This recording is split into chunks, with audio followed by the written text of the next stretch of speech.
Welcome everyone to Physica. So इस video में कुछ और क्वेश्चंस करेंगे पार्ट बी के, दैट इज़ 3.5 मार्क्स के जो क्वेश्चन है। I have already solve many of the questions, आप वो चैनल पे देख सकते हैं एंड बाकी सारी वीडियोस भी। And please do subscribe and share this videos. So जो भी मैं वीडियोस बना रहा हूँ प्लीज़ डू शेयर करा करो और सब्सक्राइब भी ज़रूर करना, and please do like this video. And so ये क्वेश्चन क्वांटम मैकेनिक्स से आया था। So 18th question is an angular momentum eigen state. So एक एंगुलर मोमेंटम की आइगन स्टेट दे रखी है कैट J0, मतलब यहाँ पे mj है, ये j है तो ये mj होना चाहिए, that is magnetic total angular momentum quantum number mj होता है, वो 0 दे रखा है। Is rotated by an infinitesimally small angle epsilon. So epsilon angle से रोटेट कर दिया उसे, एंड एप्सिलॉन जो है बहुत स्मॉल दे रखा है। सो एप्सिलॉन जो है वो बहुत छोटा दे रखा है, epsilon is very small and is rotated about the positive Y axis in the counter clockwise direction. So Y axis के अराउंड रोटेट करा। The rotated state to the order epsilon up to a normalization constant is. So rotated state बतानी है कैसी होगी। सो बहुत easy question है, आप एक बार समझ जाओगे, जो मैं करूँगा जैसे करूँगा आप वो सीखो कि कैसे करते हैं इस क्वेश्चन को। सो डायरेक्ट ऑप्शन मत देखो, इस क्वेश्चन की लैंग्वेज देखो, ठीक है। ऑप्शन देखोगे तो बहुत कंफ्यूज हो जाओगे कि बहुत डिफिकल्ट क्वेश्चन है, तो कई बच्चों ने क्वेश्चन देखते ही अटेम्प्ट ही नहीं किया ये। तो ऐसे करोगे तो you won't be able to attempt many. तो आप ये ऑप्शंस पहले मत देखो, आप पहले देखो कि क्वेश्चन क्या दे रखा है, ठीक है। सो इसमें रोटेशन का कंसेप्ट है। सो स्टेट को रोटेट किया है about the positive Y axis, ठीक है। तो आपको इसमें सिंपली रोटेशनल ऑपरेटर लगाना था। अगर आपको रोटेशनल ऑपरेटर पता है तो this is very easy question, ठीक है। रोटेशनल ऑपरेटर क्या होता है? सो रोटेशनल ऑपरेटर अगर आपने पढ़ा हो, विच is a function of theta, जिसके अराउंड हम रोटेट करते हैं, जिस एंगल से रोटेट करते हैं, रोटेशनल ऑपरेटर होता है e raise to power -i theta by h cross into n cap dotted with j vector, ठीक है। j is the total angular momentum quantum number है, n ये नॉर्मल है जिस एक्सिस के आप रोटेट कर रहे हो, एंड थीटा जिस एंगल पे आप रोटेट कर रहे हो, h क्रॉस कांस्टेंट है, एंड दिस इज आयोटा। सो ये रोटेशनल ऑपरेटर होता है। सो सिंपली इस रोटेशनल ऑपरेटर को इस आइगन स्टेट पे ऑपरेट करना था, that is given cat J0, ठीक है। और हमें एक अप्रोक्सीमेशन भी यहाँ पे यूज़ करनी है कि एप्सिलॉन जो है वो बहुत छोटा दे रखा है। तो मैं इसको पहले एप्सिलॉन लिख लेता हूँ, क्योंकि एप्सिलॉन एंगल से रोटेट कर रहा है। सो थीटा जो है यहाँ पे हमें एप्सिलॉन दे रखा है। सो आर कैप एप्सिलॉन हो जाएगा, आर कैप एप्सिलॉन हो जाएगा e raise to power -i by h cross, और थीटा की जगह मैंने एप्सिलॉन डाल दिया, n cap dotted with j vector. And जो रोटेशन है वो y एक्सिस के अराउंड हो रही है, मतलब जो नॉर्मल वेक्टर है वो j कैप है, ठीक है, y एक्सिस के अराउंड हो रही है। सो n cap j vector, and j vector जो होता है वो jx i cap plus jy k cap plus jz k cap, ऐसे लिख सकते हैं। सो n cap dotted with j vector क्या हो जाएगा? Simply jy। सो आप यहाँ पे लिख सकते हो r cap epsilon would be equal to e raise to power, और यहाँ पे y, यहाँ पे सब्सक्रिप्ट लगा दो क्योंकि y के अराउंड रोटेशन हो रही है। सो इसको लिख सकते हैं e raise to power -i by h cross epsilon into jy, ठीक है, ऐसे लिख लिया। नाउ हम यहाँ पे अप्रोक्सीमेशन यूज़ करेंगे, क्योंकि एप्सिलॉन जो है हमें बहुत छोटा दे रखा है, एंड हमें बोला भी है कि रोटेटेड स्टेट बना दी है टू ऑर्डर एप्सिलॉन, ठीक है। सो एप्सिलॉन बहुत छोटा है तो हम इसे अप्रोक्सीमेट कर सकते हैं। एक्सपोनेंशियल को कैसे अप्रोक्सीमेट करते हैं? हमें एक्सपोनेंशियल की एक्सपेंशन पता है, e raise to power x को ऐसे लिख सकते हैं, सिग्मा n गोज फ्रॉम 0 से infinity x raise to power n by n factorial. So we can write e raise to power x को 1 plus x square by 2 factorial, यहाँ पे x bye 1 factorial तो 1 ही होगा, plus x cube by 3 factorial. So अगर ऐसे expand कर रहे हैं, सो इसे अप्रोक्सीमेशन कैसे ले सकते हैं? This would be approximated at first order तक। अगर अप्रोक्सीमेशन ले रहे हैं तो e raise to power x को लिख सकते हैं खाली 1 प्लस x, ठीक है। ऐसे ही e raise to power -x को कैसे लिख सकते हैं? सो x को सिर्फ -x से रिप्लेस कर दो, इसमें सारी जगह -x आ जाएगा, ये नेगेटिव हो जाएगा क्योंकि -x का स्क्वायर पॉजिटिव हो जाएगा, तो ये पॉजिटिव रहेगी, ये माइनस रहेगी। फर्स्ट ऑर्डर तक देख रहा हूँ तो इसको लिख सकता हूँ 1 माइनस एक्स की, ठीक है। तो खाली ऐसे हम लिख सकते हैं। सो इसको अगर मैं अप्रोक्सीमेट लूँगा तो आर कैप जो हमारा ऑपरेटर है which is the function of epsilon, that would be approximated as 1 minus I by H cross epsilon J Y, ठीक है।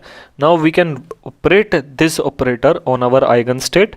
सो R cap Y which is a function of epsilon, इसको operate कर देते हैं cat J zero. यहाँ पे जो M जे है, जो magnetic total angular momentum quantum number है, वो हमारा ज़ीरो है, ठीक है। एम जे में ज़ीरो दे रखा है, तो इस पर अगर ऑपरेट करेंगे so we can write this as 1 minus I by H cross epsilon J Y ket J zero, ऐसे लिख सकते हैं। तो ये आ जाएगा, पहले ये 1 पे ऑपरेट होगा, सो 1 पे तो ये ऐसे का ऐसे ही रहेगा, minus I by H cross epsilon J Y ket J zero. Now ऐसे लिख सकते हैं। नाउ इसको हम डायरेक्ट तो ऑपरेट नहीं कर सकते, जे वाई को कभी भी ऐसे ऑपरेट तो नहीं कर सकते, तो जे वाई को हम यूजुअली जो है जे प्लस और जे माइनस में कन्वर्ट कर देते हैं, ठीक है। कैसे कन्वर्ट करते हैं, हमें पता है जे प्लस जो होता है वो जे एक्स प्लस आई जे वाई होता है, एंड जे माइनस जो है वो जे एक्स माइनस आई जे वाई होता है। आपने एल एक्स या फिर एस एक्स में पढ़ा होगा, तो ये सबके लिए वैलिड होता है, सब एंगुलर मोमेंटम के लिए वैलिड होता है। एंड जब इन दोनों इक्वेशंस को आप सब्ट्रैक्ट कर देंगे एक दूसरे से, सो आपको मिलेगा जे वाई जो मिलेगा that would be J plus minus J minus, that would be J minus by 2 iota, ठीक है। तो जे माइनस जे वाई की ये एक्सप्रेशन आएगी, तो ये यहाँ पे आप यूज़ कर लो, तो आपको मिलेगा 1 ket J zero minus I by H cross epsilon, और यहाँ पे आएगा J plus minus J minus by 2 iota, iota iota cancel हो जाएगा, एंड ये ऑपरेटर ऑपरेट हो रही है कैट जे ज़ीरो पे। सो फर्स्ट टर्म तो हमें पता चल गई है कैट जे ज़ीरो होगी, सेकेंड टर्म हम देखते हैं यहाँ पे क्या आएगी। सो एप्सिलॉन बाई 2 एच क्रॉस तो बाहर आ जाएगा। अब यहाँ पे पहले ये जे प्लस पे ऑपरेट होगा, J plus ket J zero minus, then ये जे माइनस पे ऑपरेट होगा, जे zero.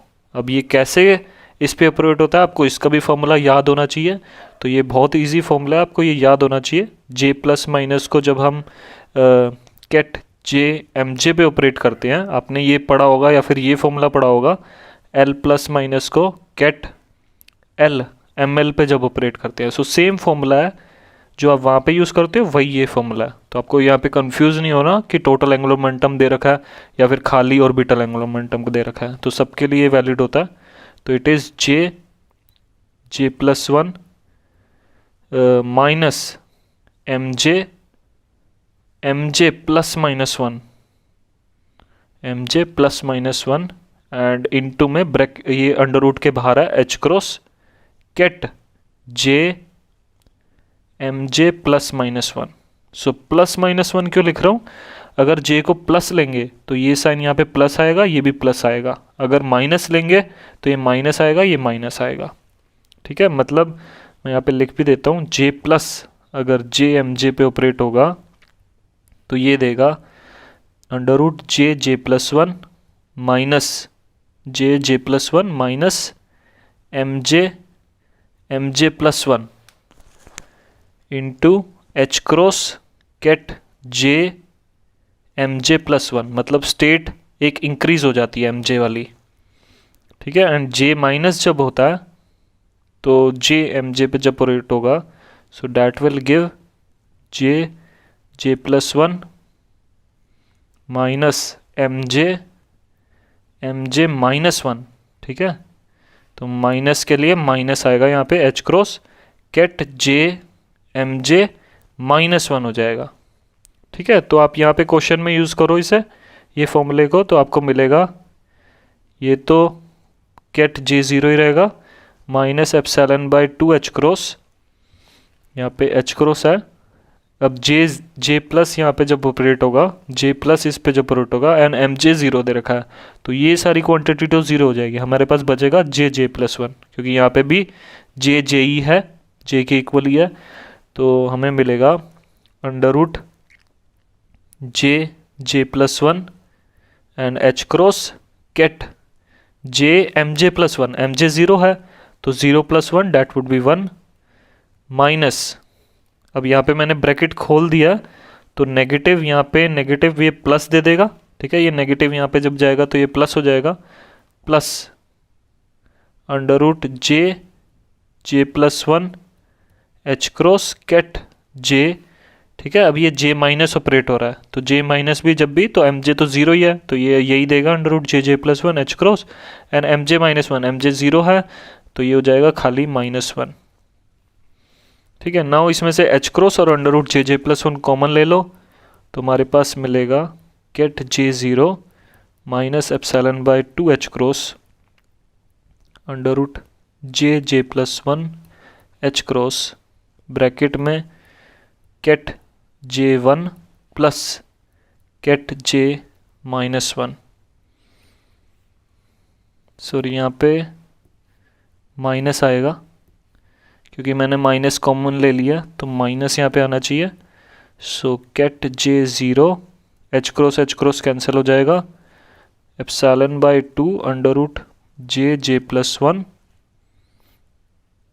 Gate J one minus ket J minus one, ठीक है। तो बहुत इजी क्वेश्चन था, तो ये हमारा आ गया आंसर, तो आप इसमें चेक कर लो, तो इसमें जो है ये सेकंड ऑप्शन देखो सेम है जो हमने अभी कैलकुलेट किया, ठीक है। तो पहला पार्ट तो सब में ही सेम है, तो आपको ये कैलकुलेट करना ही पड़ेगा, ये जो चीज़ है ये आपको कैलकुलेट करना ही पड़ेगा, और अगर आपको फॉर्मूला पता है तो आपको इतना सब कैलकुलेट करने की भी ज़रूरत नहीं है, ठीक है। अगर आपको यूजुअली पता ही होता है ये सारे फॉर्मूलाज, तो आप ये देखोगे under root J plus one कहाँ पे आ रहा है, तो इन तीन में आ रहा है। उसके बाद आप देखोगे कि जब ये ऑपरेट होगा गेट जे ज़ीरो जब ऑपरेट होगा एल जे प्लस और जे माइनस पे, तो कैसी स्टेट आएगी, एक माइनस वन वाली आएगी, एक वन वाली आएगी, तो जो ओनली ऑप्शन है वो सेटिस्फाई कर रहा है वो यही है, ठीक है। एंड एक ये प्लस और माइनस का भी ध्यान रखना, यहाँ पे सिर्फ प्लस का डिफरेंस है, ठीक है, तो यहाँ पे माइनस ही आएगा, ठीक है। यहाँ पे इन्होंने ये ऐसे दे रखा है, तो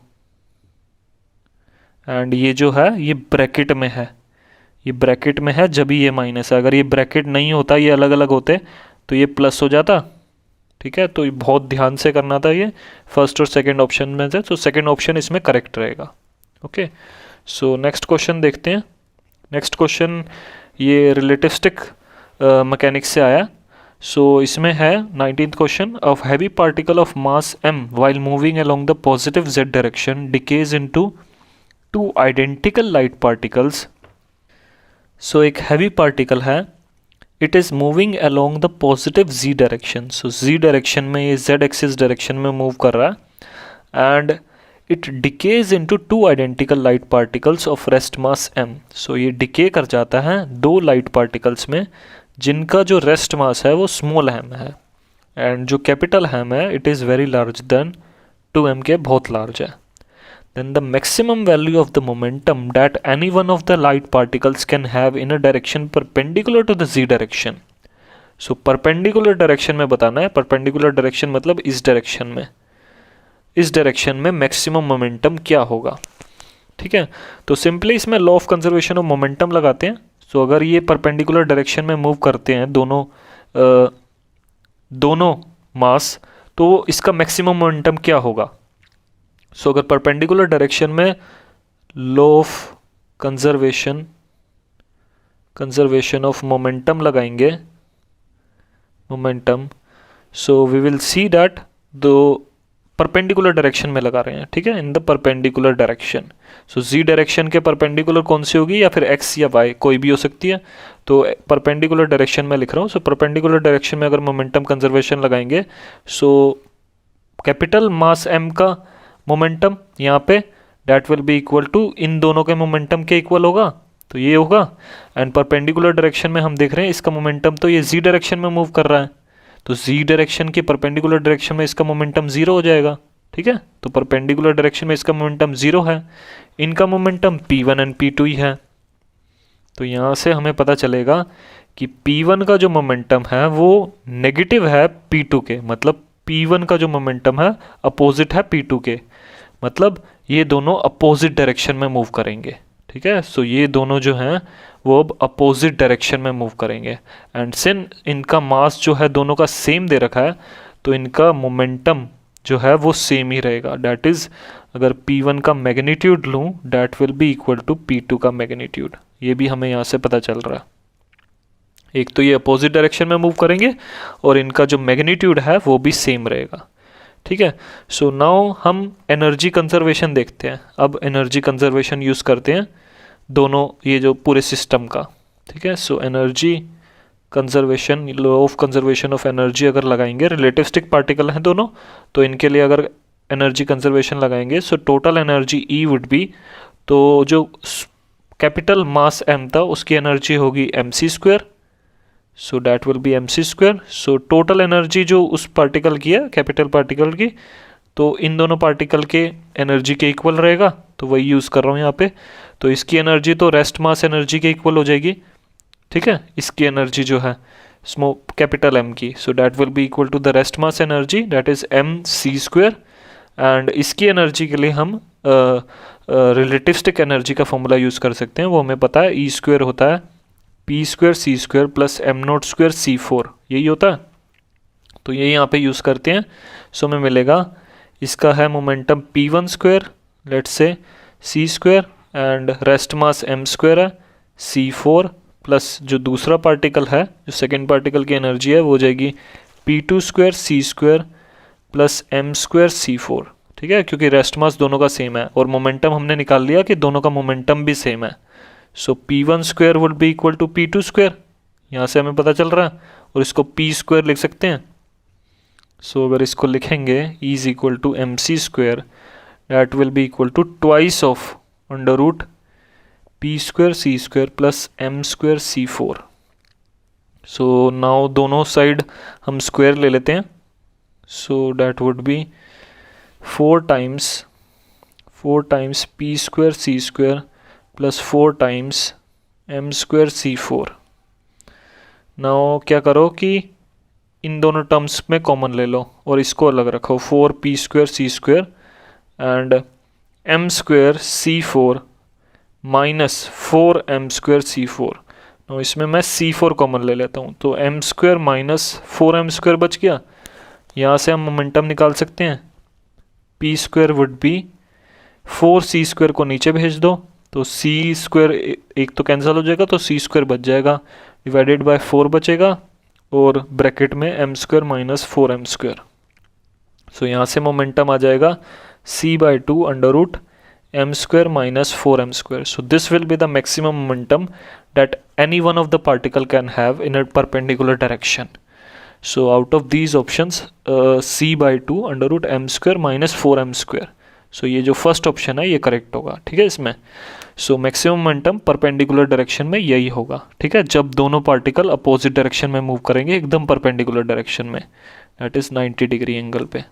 ठीक है, तो आप ये अलग अलग मेथड से सोल्व कर सकते हो। आप पहले कंजर्वेशन ऑफ एनर्जी लगा लो, फिर मोमेंटम लगा लो, या पहले मोमेंटम लगा लो फिर कंजर्वेशन ऑफ एनर्जी लगा लो। सो ये दोनों जब आप लगाओगे तो इजीली आपको यही आंसर मिलेगा, that is P is equal to c/2 under root m² minus 4m²।